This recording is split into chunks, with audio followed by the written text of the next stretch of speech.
So once again back to our lecture of social studies, and few chapters are remaining, that is I think so chapter 19 and chapter 20, and I think so 2 or 3 chapters are just remaining. Few of them are cut off, few we had already done and they were cut off from your syllabus.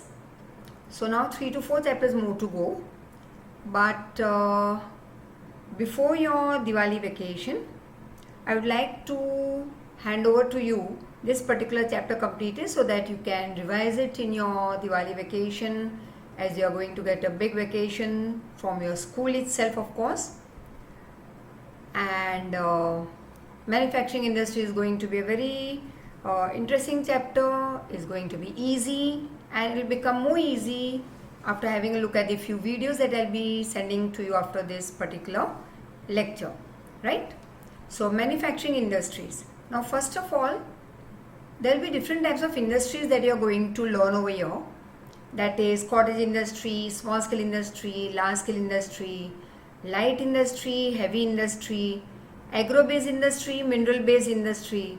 So industries are divided in various forms on the basis of various features, and is divided into different categories which you will learn over here. So let's start. Now, the process in which man can change the natural resource into usable condition according to his intellectual, cultural, economic capacity is called industry. Very important, your one mark of very important. What do you mean by industry? जब भी कोई natural resource को human being convert कर दे by using his intellectuality, money, other various capacities that he has with him, तो उस natural चीज़ को जब convert कर दे into some usable product, तो पूरे process को जो हम जिसमें हम convert कर रहे हैं इस चीज़ को from natural to finished product, usable product, is called industry. So once again, process in which man can change the natural resource into usable product according to his intellectual, cultural and economic capacity is called dash. That is industry. In India, industrial tradition are found since the Indus Valley civilization, और industries जो since Indus Valley civilization से चलता आ रहा है India में. At that time, India used to prepare cotton textile, clay utensil मतलब मिट्टी के बर्तन बनाते थे, cotton textile बनाते थे. We had bell metal things made of bell metal and beads. Till 18th century, India was ahead in shipbuilding industry, learn it. India was also ahead in handicraft and cottage industries. There was great demand of Indian cotton cloth, muslin cloth, metallic utensils, ornaments, etc.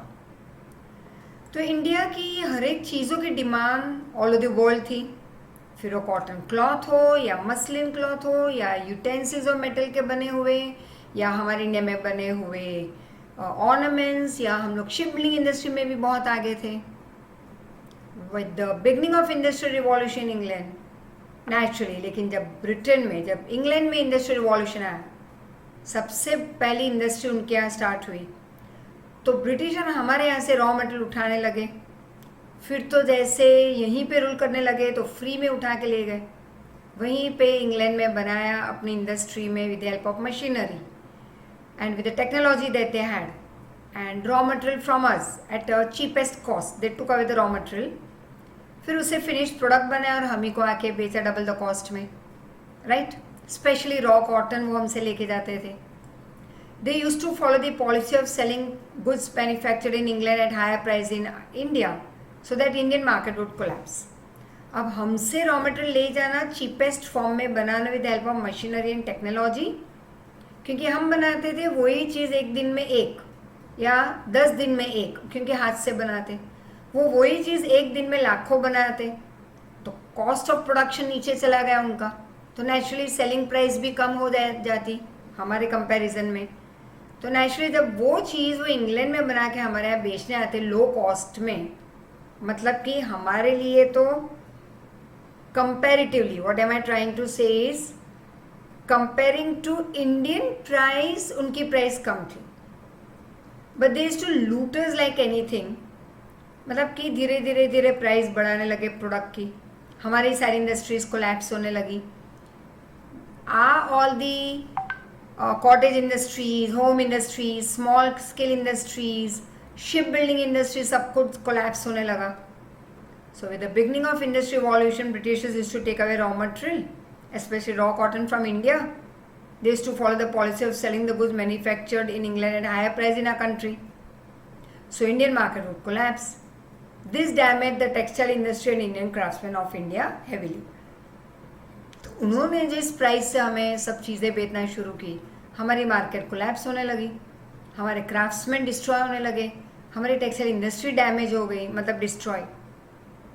Now importance of industries. So as we move ahead, let us see about what is the importance of all these industries. Now today the existence of nation depends only on the development of industry.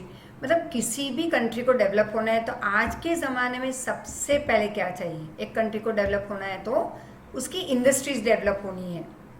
सबसे पहले सारी industries को develop करना है, infrastructure develop करना है, तब जाके वो कंट्री डेवलप होगी.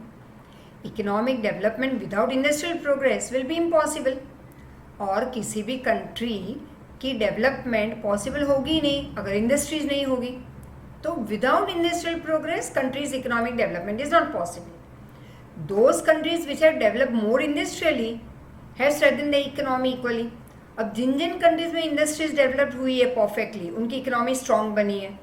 Countries like US and Russia, Japan, South Korea are very rich and developed countries on the basis of their industrial development. अब ये सारी countries that is United States of America, Russia, Japan, South Korea, इन सब ने अपने industries को develop किया. अब ये इंडस्ट्रीज को डेवलप इतना किया कि वो खुद इतनी रिच दैट इज प्रॉस्परस और डेवलप कंट्रीज बनी. दोज कंट्रीज वे industries are either not developed or are less developed, are not capable to harness the natural resources industrial raw material. अब वो कंट्रीज जहाँ पे इंडस्ट्रीज थोड़ी बहुत डेवलप हुई है या बहुत कम डेवलप हुई है, तो वो अपने नेचुरल रिसोर्स को यूज ही नहीं कर पा रहे हैं as raw material for industries. They have to sell their natural resource at a cheaper rate and purchase the thing made of the same raw material from foreigners at higher price.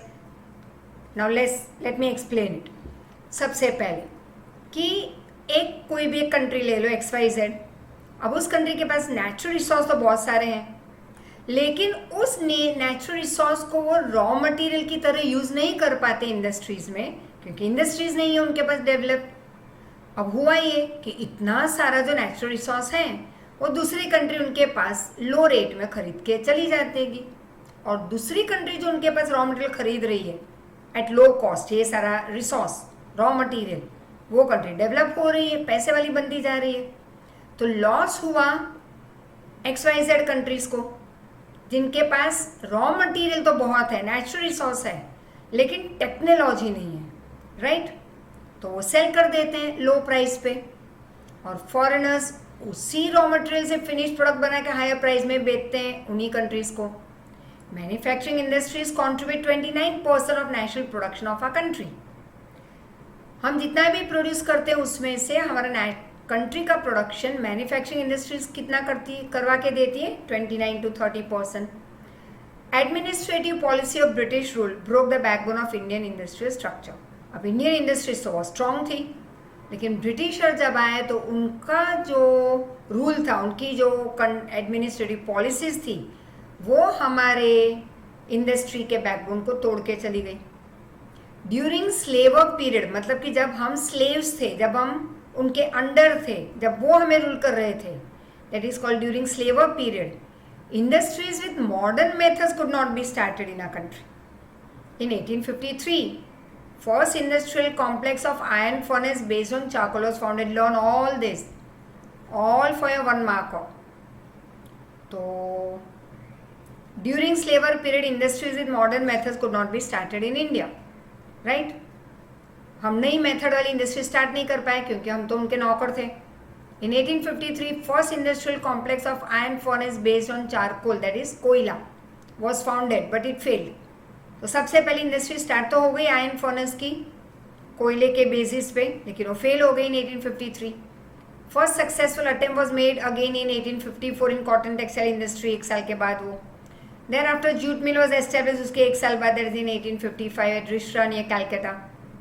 फिर उसके 19-20 साल बाद इन 1874 factory was founded at Kulti for making iron, which was closed after a few years.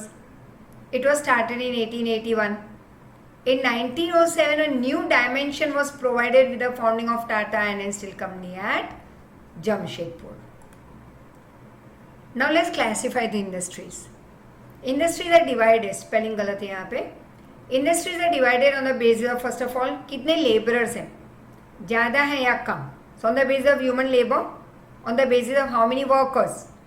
Second, on the basis of ownership, government है, joint है, partnership है, government और private that is joint sector है या प्राइवेटाइजेशन है. फिर सोर्सेज ऑफ रॉ मटेरियल, कौन से रॉ मटेरियल यूज़ कर रहे हैं, एग्रीकल्चर बेस्ड, मिनरल बेस्ड. तो इंडस्ट्रीज अलग अलग बेसिस पे हम डिवाइड करते हैं. On the basis of human labour industries can be called small और लार्ज स्केल. कम लेबरर्स हैं तो स्मॉल स्केल, ज़्यादा लेबरर्स हैं तो large scale industries. Those industries where more laborers are employed is called large scale industry. For example, cotton textile industry is large scale. Industry wherein when an industry is under direction of individual ownership and number of laborers is less is called small scale industry. For example, sugar और खानसर industry. अब एक industry जिसका owner एक individual है, labourers बहुत कम है, काम करने वाले बहुत कम एम्प्लॉय हुए हैं, तो उसको हम स्मॉल स्केल इंडस्ट्री लेंगे. फॉर एग्जांपल शुगर इंडस्ट्री या खानसर industry. Beside this industries also can be classified as private, public, collaborative, cooperative etcetera. So industries can be classified in many ways. On the basis of the source of raw material, industries can be classified on the basis of agro base or mineral base. अब raw material के basis पे देखें तो industries को हम या तो agro base industry में डिवाइड कर सकते हैं या मिनरल बेस. अब एग्रो बेस इंडस्ट्री को डिटेल में देख लेते हैं. Cotton textile, jute textile, silk, woollen, sugar, paper etcetera, ये सारे रॉ मटेरियल एग्रीकल्चर बेस्ड हैं. उसके रिलेटेड इंडस्ट्री स्टार्ट हुई है. All this industries are based on raw material that we get from activity based on agriculture. So let's start first with cotton textile. Very important for 3 marker, 4 marker में ही पूछा जा सकता है, plus objectives बहुत सारे हैं. अब गारमेंट इंडस्ट्री मतलब readymade dress industry has an important place in the industrial economy of our country, India. This industry provides employment to more than 3.5 crore people. मतलब कॉटन टेक्सटाइल इंडस्ट्री सबसे ज़्यादा लोगों को काम दे रही है. 3.5 crore people are engaged in cotton textile industry as employees. Textile industry is the industry which provides maximum employment in the country to the people as employees, as I told you. India holds second rank after China in the export of cotton textile. It is the main industry from production and employment point of view. China के बाद India का second ranking है cotton textile export करने में. Production में भी हम बहुत ज़्यादा प्रोडक्शन हो रहा है हमारे यहाँ कॉटन टेक्सटाइल का. और लोगों को काम देने के पॉइंट ऑफ व्यू से, एम्प्लॉयमेंट पॉइंट ऑफ व्यू से भी हम सबसे ज़्यादा लोगों को काम दे रहे हैं इन cotton textile industry. First cotton mill was established in Mumbai, all 1 marker. Thereafter Shahpur mills and calico mills were established in Ahmedabad in Gujarat. In the beginning years, मतलब in the starting, in the initial years, cotton textile mill were established in Mumbai and Ahmedabad. These mills were established due to cheap cotton, availability of labor, transport facilities, ports for export, favorable market. तो ये सारे mills established हुए due to cheap cotton, availability of labor. अभी mills को चाहिए क्या था, cotton of good quality, big quantity but at low rate, तो ये हमें मिल गया. अवेलेबिलिटी ऑफ लेबर हमारे पास था, ट्रांसपोर्टेशन फैसिलिटीज़ मिल गई, एक्सपोर्ट करने के लिए पोर्ट्स थे हमारे पास, फेवरेबल मार्केट थी. Today cotton textile mills are located in 100 cities of our country. तो what are the main reasons कि this mills were established in our country? तो this are the reason, right. और कितनी cities में develop हो चुकी है इंडस्ट्री कॉटन टेक्सटाइल हमारे कंट्री में? 100 cities से भी ज़्यादा में. Main traditional that is that time ancient and important centres eight present are, तो पहले भी वही थे, आज भी वही है, are Mumbai, Ahmedabad, Bhiwandi, Solapur, Kolhapur, Nagpur, Indore and Ujjain. There are many more mills in Mumbai and Maharashtra. Hence it is called, very important, learn it. It is called Cottonopolis of India. तो मुंबई में तो ज़्यादा मिल्स हैं, महाराष्ट्र में कॉटन टेक्सटाइल मिल, तो उसको हम कहते हैं Cottonopolis of India. Industry is also establish at Pune, Kolhapur, Aurangabad, Jalgaon cities. In Gujarat, Ahmedabad is called Manchester of East और denim city of India. Learn it, very important. जैसे कॉटनोपोलिस ऑफ इंडिया मुंबई को कहते हैं, वैसे अहमदाबाद को नाम दिया है मैनचेस्टर ऑफ ईस्ट और denim city of India. Beside cities like Baroda, Kalol, Bharuch, Surat, Porbandar, Bhavnagar, Rajkot, etc. are also included. Coimbatore is the main center of Tamil Nadu. Chennai and Madurai cities are also included here. Main centers in UP, that is Uttar Pradesh, are Kanpur, Etawah, Agra, Lucknow, etc. Indore, Gwalior, Ujjain, Devas are main centers of these industries in Madhya Pradesh. In West Bengal, Kolkata, Howrah, Murshidabad are major centers. Cotton textile industry was set up also in Rajasthan, Punjab, Haryana. Extensive market centers, transportation, banks, electricity have contributed greatly in decentralizing this industry. Now let me make it clear and easy. पहले के ज़माने में ये होता था कि कहाँ पे इंडस्ट्रीज सेट होती थी, तो जहाँ पे उस इंडस्ट्रीज के सेटअप के लिए जो चीज़ें चाहिए थी, like for example cotton textile, तो availability of raw cotton, labourers, electricity, transportation, port facility, तो वहाँ पे वो इंडस्ट्री इजीली सेट हो जाती. अब ऐसे हो रहा है कि ये इंडस्ट्री कहीं पे भी सेट कर सकते हो, डिसेंट्रलाइज्ड, मतलब बहुत सारी जगह पे उसको हम, पहले सेंट्रलाइज था, अब डिसेंट्रलाइज हो गया, मतलब पूरे इंडिया में कहीं पे भी तुम स्टार्ट कर सकते हो इंडस्ट्री. वाई? क्योंकि आज सब मिल रहा है हर एक जगह पे. से इलेक्ट्रिसिटी पूरे इंडिया में मिल रही है, लेबरर्स हर एक सिटी में मिल रहे हैं, और ट्रांसपोर्टेशन इजी बन चुका है, तो lot many things available, market available है पूरे कंट्री में कहीं पे भी, बैंक फैसिलिटीज अवेलेबल है, बड़ी बड़ी एक्सटेंसिव मार्केट सेंटर्स अवेलेबल है, तो पूरे इंडिया में कहीं पे भी इंडस्ट्री हम सेट कर सकते हैं. Today cotton textile industry is facing tough competition, very important to mark on. Why? Due to the reasons of factors like inadequate supply, best quality और variety of cotton.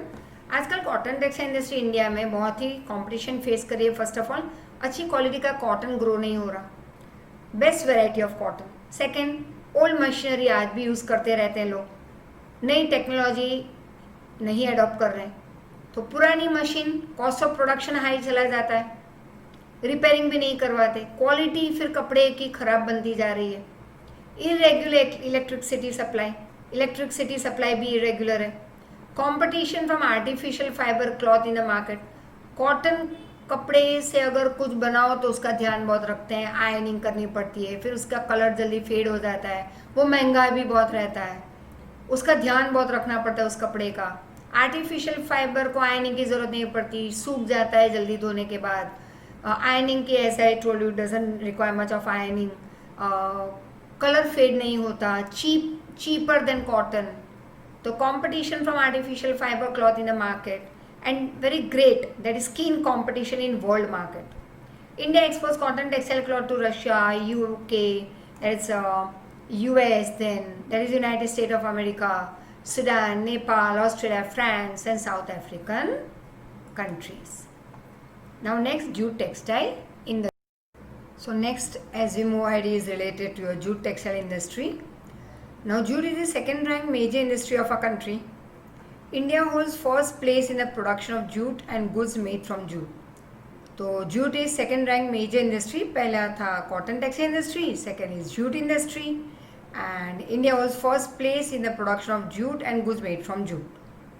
India is the second place after Bangladesh in the export of jute. तो production हमारे यहाँ ज़्यादा है, finished product हम ज़्यादा बनाते हैं, लेकिन export में बांग्लादेश first है और इंडिया सेकेंड प्लेस पे है when it comes to exporting the jute product. Of the total jute production of our country, West Bengal produces 80%, Andhra Pradesh 10%, and rest is produced by Bihar, UP, MP, Orissa, Assam, Tripura. Learn it.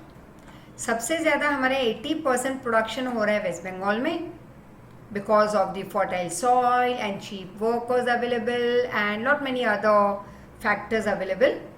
Then Andhra Pradesh में 10%, और बाकी का जो 10% रहा वो Bihar, UP, MP, Orissa, Assam, Tripura में प्रोड्यूस हो रहा है. Much water is needed to purify jute. अब पानी की यहाँ पे ज़रूरत ज़्यादा पड़ती है. And most of the mills are therefore located on the bank of river Hooghly.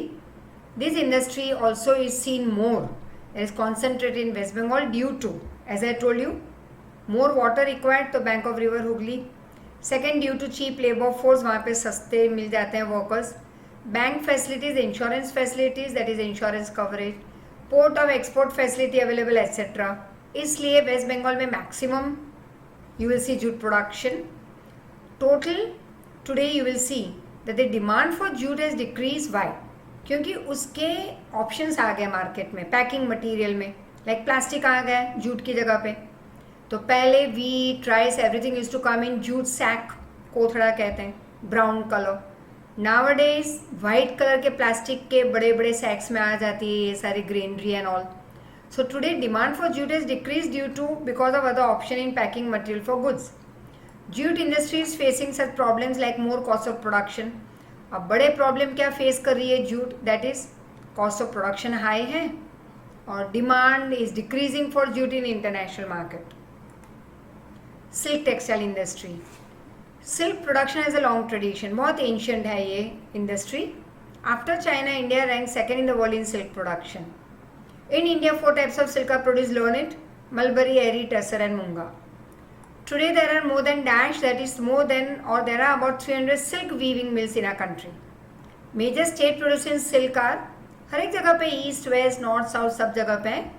तो इंडिया में है ये industries. We have it at Calcutta, Karnataka, Madhya Pradesh, West Bengal, Tamil Nadu, Punjab, Jammu Kashmir. These are major state producing silk.